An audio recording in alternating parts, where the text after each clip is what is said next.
Right then, the countdown is almost over and we're just days away from kickoff. The 2025 Women's World Cup is here, and for the first time it's being hosted right here in England since 2010.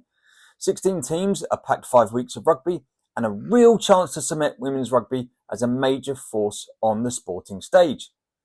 This is more than just a tournament. It is about legacy, investment, and inspiring the next generation.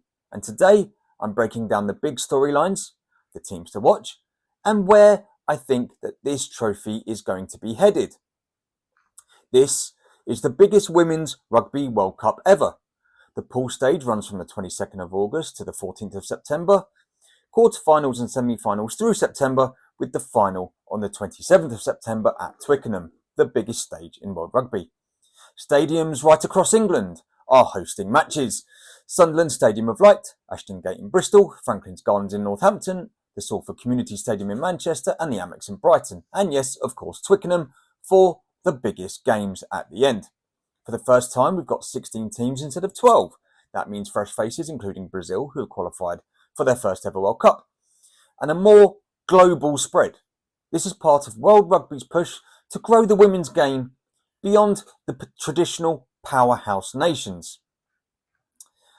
Now for the pool rundown. Pool A, England, Australia, USA, Samoa. Pool B, Canada, Scotland, Wales and Fiji. Pool C, New Zealand, Ireland, Japan and Spain. And Pool D, France, Italy, South Africa and Brazil. And let's be clear, there are no easy groups here. Even the so-called weaker teams are bringing physicality and skill. The likes of Fiji, Japan and Spain are going to be far from pushovers within those pool games. However, let's start with the favourites. The Red Roses. England have been virtually unstoppable since the heartbreaking loss to New Zealand in the 2021 final. They've rattled off a record-breaking unbeaten run, 27 straight test wins, and they're doing it with a squad that's a blend of seasoned warriors and exciting new talent. They are, of course, the holders of the lineal Utrecht Shield for a reason. You've got Emily Scarrett aiming for her 5th World Cup, Captain Zoe Allcroft marshalling the forwards, and Marley Packer providing that pure, uncompromising edge at the breakdown.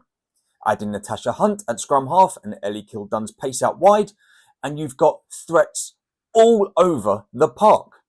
Their final warm-up against France was a 42-14 demolition and a statement that they are really ready to dominate on the world stage.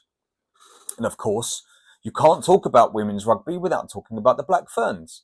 New Zealand have won 6 of the 9 Women's World Cups, and while they've had a bit of a rebuild since 2021, they still have stars like Portia Woodman-Wycliffe, Stacey Walker and Demont pulling the strings.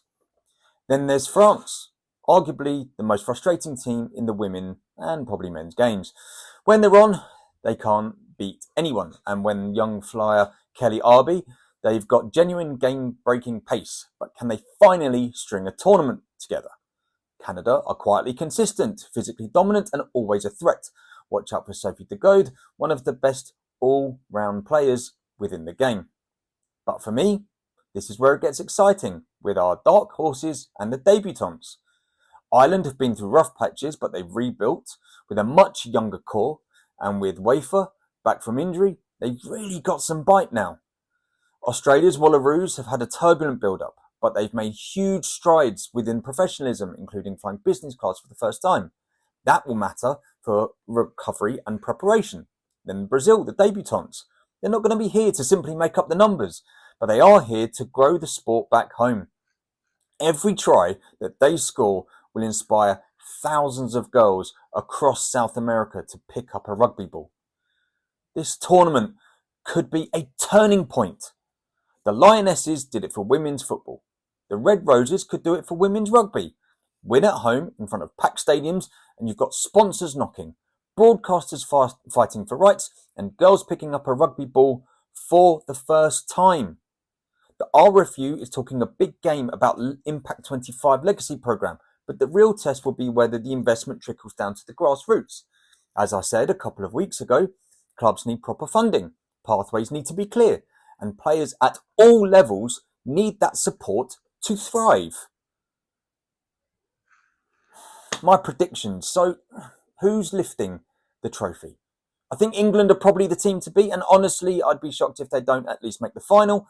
New Zealand will be there or thereabouts, and France are probably my wild card. For player of the tournament, who knows? A lot of it's down to injuries. But Ellie Kildunn, with her pure attacking flair, and in this England setup, she'll get plenty of chances to shine. That's probably about it. But now my preview's done, and it's over to you. Who is your pick for the 2025 Women's Rugby World Cup? Can the Red Roses bring it home? And which underdog do you think could spring a shock? Drop your predictions in the comments, hit subscribe, and I'll be back with a weekly update for breakdowns all tournament long. And one last thing, if you're not heading to a game live, get yourself down to your local rugby club, grab a couple of pints and watch it there. Let's give the girls our full support and help grow the game from the grassroots up.